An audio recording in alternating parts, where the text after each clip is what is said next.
अकोला लोकसभेकरिता भाजपाची उमेदवारी अनुप धोत्रे यांना जाहीर झाल्याने उमेदवारी जाहीर झाल्यानंतर पहिल्यांदाच अनुप धोत्रे आपल्यासोबत आहेत. तुमचं खूप खूप अभिनंदन आणि शुभेच्छा तुम्हाला. काय पहिली प्रतिक्रिया आहे?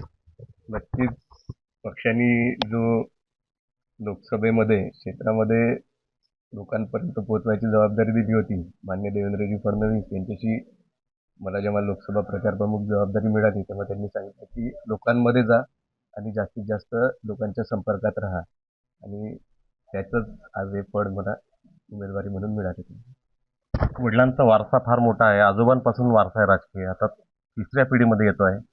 जेव्हा तिकीट जाहीर झालं तेव्हा पहिल्यांदा समजलं तेव्हा काय भावना होती नेमकी?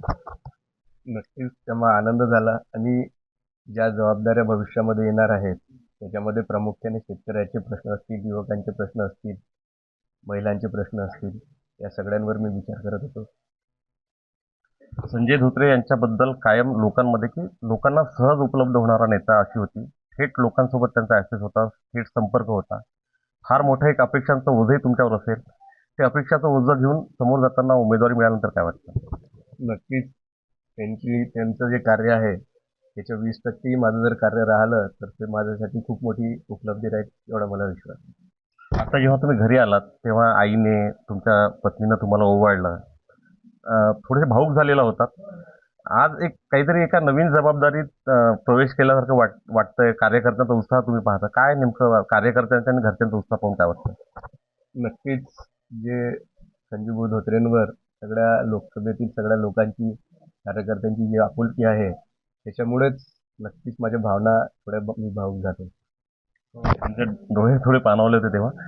तुमच्या समोरचं आव्हान हे फार मोठं आहे. प्रकाश आंबेडकर समोर आहे तुमच्या प्रतिस्पर्धी म्हणून. कसं पाहता या लढाईकडे तुम्ही?